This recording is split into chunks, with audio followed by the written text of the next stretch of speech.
नमस्कार। राजतंत्र टीवी में आपका स्वागत है। आज हम आपको एक ऐसे मुद्दे से रूबरू करवाने जा रहे हैं जिसे हिंदू धर्म में या सनातन धर्म में बहुत ही पूजनीय माना जाता है। जी हाँ, सनातन में गौ माता को बहुत पूजनीय माना जाता है।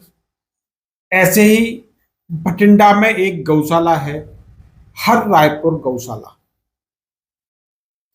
जो कि अक्सर विवादों में रहती है, जहां पर पशुओं की गिनती, गायों की गिनती कभी बढ़ जाती है, कभी कम हो जाती है। तो आज हमारे साथ शहर के मशहूर activist, RTI activist Sanjeev Goyal ji हैं, जो हमेशा आरटीआई डालते रहते हैं और कहीं ना कहीं किसी भी चीज को एक्सपोज करते रहते हैं। कोई भी मामला हो या कोई भी डिपार्टमेंट हो, उसको एक्सपोज करते रहते हैं। तो इन्होंने एक आरटीआई हर रायपुर गौशाला की भी डाली है, जिसमें इन्होंने कई ऐसे आंकड़े निकाल के सामने लाए हैं कि जिसमें कहीं ना कहीं ये शक होता है कि हर रायपुर गौशाला से गौओं की तस्करी की जा रही है, लेकिन डिपार्टमेंट, चाहे वो नगर निगम हो या एडमिनिस्ट्रेशन डिपार्टमेंट हो, कोई भी इस पर कार्रवाई करने के लिए तैयार नहीं है। तो आज हमारे साथ संजीव जी हैं, उनसे हम जानेंगे कि आखिर ये मामला क्या है और आरटीआई में किस तरह के खुलासे हुए हैं, उसकी हम बात करते हैं। संजीव जी, सबसे पहले आपका राजतंत्र टीवी में स्वागत है।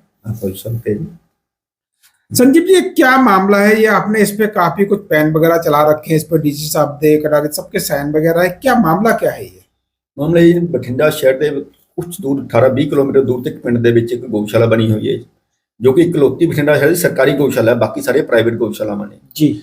ਜਿਹੜੀ ਇਹ ਗਊਸ਼ਾਲਾ ਹੈਗੀ ਹੈ ਜੀ, ਇਸ ਨੂੰ ਚਲਾ ਰਹੀ ਹੈ ਜ਼ਿਲ੍ਹਾ ਪਸ਼ੂ ਭਲਾਈ ਸੁਸਾਇਟੀ ਬਠਿੰਡਾ ਚਲਾ ਰਹੀ ਹੈ, ਜਿਹਦੇ ਚੇਅਰਮੈਨ ਮਾਨनीय ਡੀਸੀ ਸਾਹਿਬ ਹੈ ਜੀ, ਡਿਪਟੀ ਕਮਿਸ਼ਨਰ ਕਮ ਡਿਸਟ੍ਰਿਕਟ ਮੈਜਿਸਟ੍ਰੇਟ ਬਠਿੰਡਾ ਹੈ ਜੀ। ਤੇ ਉਸ ਦੇ ਵਿੱਚ ਕੀ ਹੈ, ਜਦੋਂ ਦੀ ਇਹ ਗਊਸ਼ਾਲਾ ਬਣੀ ਹੈ ਉਸ ਤੋਂ ਬਾਅਦ ਪਹਿਲਾਂ ਇਹ ਰਿਕਾਰਡ ਬਣਾ ਚੁੱਕੀ ਹੈ ਵੀ ਇਹ ਚ ਸੈਂਕੜੇ ਹੀ ਨਹੀਂ ਹਜ਼ਾਰਾਂ ਦੇ ਹਿਸਾਬ ਨਾਲ ਗਊ ਇੱਥੇ ਮਰ ਚੁੱਕੇ ਆ, ਗਊਵੰਸ਼ ਜੀ। ਇਸ ਦੇ ਵਿੱਚ ਜੇ ਮੈਂ ਤੁਹਾਨੂੰ ਦੱਸਣਾ ਚਾਹੂੰਗਾ ਵੀ ਅੱਜ ਤੱਕ ਸ਼ੁਰੂ ਤੋਂ ਲੈ ਕੇ 6000 ਤੋਂ ਪਲੱਸ ਗਊ ਇੱਥੇ मौत हो चुकी है, मौत हो चुकी है। बिल्कुल जी, 6000 से ज्यादा। 6000 से ज्यादा। ये बहुत बड़ा आंकड़ा, बहुत बड़ा आंकड़ा, शायद ही बठिंडा या पंजाब में किसी गौशाला का इतना बड़ा आंकड़ा हो। ठीक है, उसके बाद ये रिकॉर्ड तो एक बन ही रहा है भी गौएं बहुत ज्यादा गौवंश की मौत हो रही है वहां पे। दूसरा रिकॉर्ड अब ये बनने जा रहा है कि इस गौशाला में से गौवंश गायब भी हो रहा है। इसके आंकड़े मैं खुद नहीं, इसके नगर निगम के द्वारा आरटी में दिए गए खुद आंकड़े बोल रहे हैं, मैं नहीं बोलता। इसके ऊपर इल्जाम मैं नहीं लगा रहा, नगर निगम के डॉक्यूमेंट्स लगा रहे हैं जी। देखिए, मैं यहाँ पे एक आपको डॉक्यूमेंट्स दिखा रहा हूँ जो इन्होंने आरटीआई में डाला था, जिसमें लिखा है कि 29/11/2023 को काउकेचा टीम वालों हर रायपुर गौशाला थी, वहां पे इनका आंकड़ा किया था। तो इनको ये दिया था 467 गाय वहां पे उपलब्ध है, यानी कि उस गौशाला में 467 गाय मौजूद है। लेकिन 29/11 को 467 गाय का आंकड़ा आता है, लेकिन वही अगर हम बात करें आरटीआई के मुताबिक 1/12/2023 को वही आंकड़ा सिर्फ 433 का रह जाता है। यानी कि अगर हम 467 में से 433 गौवंश हम निकाल देते हैं तो करीबन 34 गाय मिसिंग हो जाती है। आखिर वो 34 गौवंश गए कहां?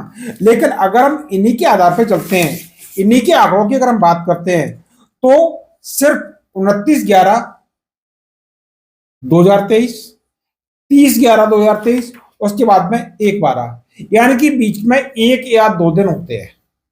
लेकिन इन्हीं के मुताबिक, इनके द्वारा जो जानकारी दी गई, इन्हीं के डाटा के मुताबिक उस बीच में किसी भी पशु की मौत नहीं होती है। समझिए, जब मौत नहीं होती है पशु की, 34 पशु गायब हो जाते हैं, 2 दिन में कोई मौत नहीं होती है, फिर वो 34 पशु गए कहां? जी, तो मैं बताना चाहता हूँ ना, जो गौशाला पहले शुरू स्टार्टिंग से जिला पशु भलाई सोसाइटी यानी कि प्रशासन नहीं चला रहा था। जब 29 तारीख को इन्होंने काउंटिंग की है नगर निगम की कैचर टीम ने जाके वहां पे, उसके बाद 1 तारीख को जो गौशाला लोगों कोई ट्रस्ट है, निजी ट्रस्ट है, प्राइवेट संस्था, उसको हैंडओवर करनी थी। उसके लिए जब इन्होंने काउंटिंग करके आए थे 467 पशु थे वहां पे, और जब 1 तारीख को उनको हैंडओवर की गई तो उनके पास आंकड़ा 443 दिखा रहे हैं, 433 दिखा रहे हैं, 34 पशु गायब है, यानी जिसका हमें पूरा शक है कि ये तस्करी की गई है या कहाँ गए हैं, इसका इनको कुछ नहीं मालूम, क्योंकि उसके बाद भी ये 2 जनवरी को जाके भी काउंटिंग करके हैं, मगर 34 पशुओं का उनके पास कोई जिक्र, कोई रिकॉर्ड नहीं है कहाँ पे भी कि क्या चक्कर है, कहाँ गए हैं। उस एक दिन में कुछ घंटों के पश्चात ही ये आंकड़ा इतना कम हो गया कि 34 पशु कोई छोटी मोटी चीज नहीं है, कुछ जेब में डाल के ले गया या एक अलग गाड़ी में ले गया। 34 पशु यानी कि 3 दर्जन के लगभग पशु हैं जो वहां से गायब हुए हैं। इसकी हमें उच्च पद्धति जांच चाहिए, यानी कि सेट बना के इसकी पूरी जांच की जाए, पड़ताल की जाए।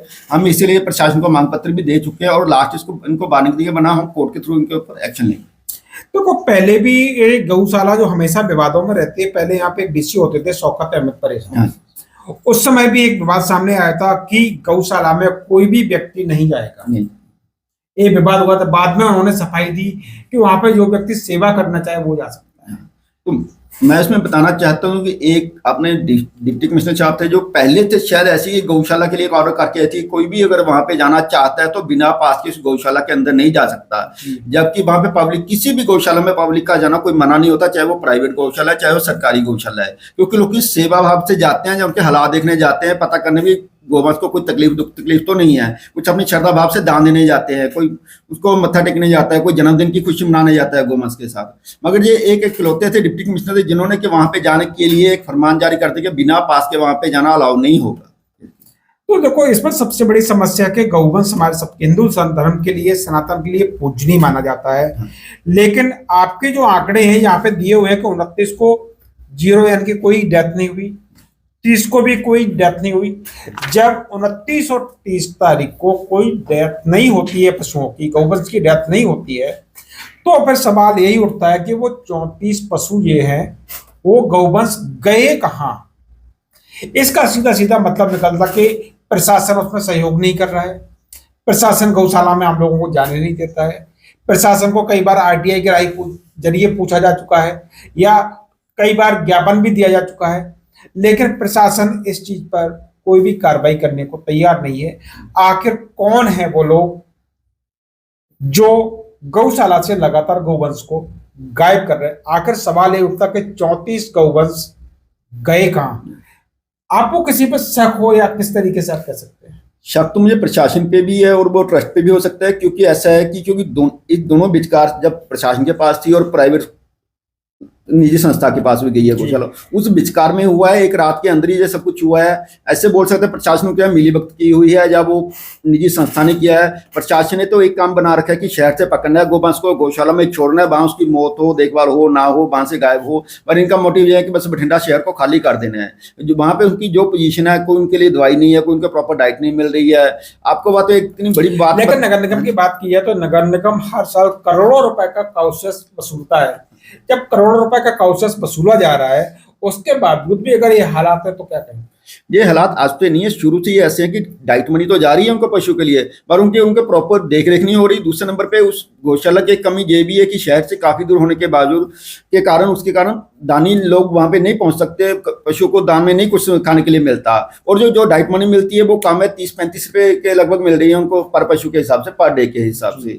मगर उसके लिए वो सफिशिएंट नहीं है, क्योंकि पशु के लिए कम से 15 से 20 किलो उसको चारा चाहिए हर दिन के लिए, मगर इतना वहां पे इंतजाम नहीं हो पाता और प्रशासन भी ध्यान नहीं दे रहा है, इसलिए वहां पे गोवंश की बहुत ज्यादा मौत हो रही है। और तो वहां पे गोवंश गायब भी होना शुरू हो गया है। और एक बात मैं इतनी बड़ी आपको ये भी बता दूं कि सिर्फ जनवरी के महीने में 50% पशु वहां पे मर गए हैं, क्योंकि 339 पशु वहां पे मर गए हैं एक महीने में, जनवरी के महीने में, जबकि 600 कुछ पशु उन्होंने दिसंबर में छोड़े थे। तो आपने देखा कि हमारे साथ शहर के मशहूर आरटीआई एक्टिविस्ट संजीव गोयल थे, उनका सीधा सीधा कहना है कि आखिर गौवंश गए कहाँ?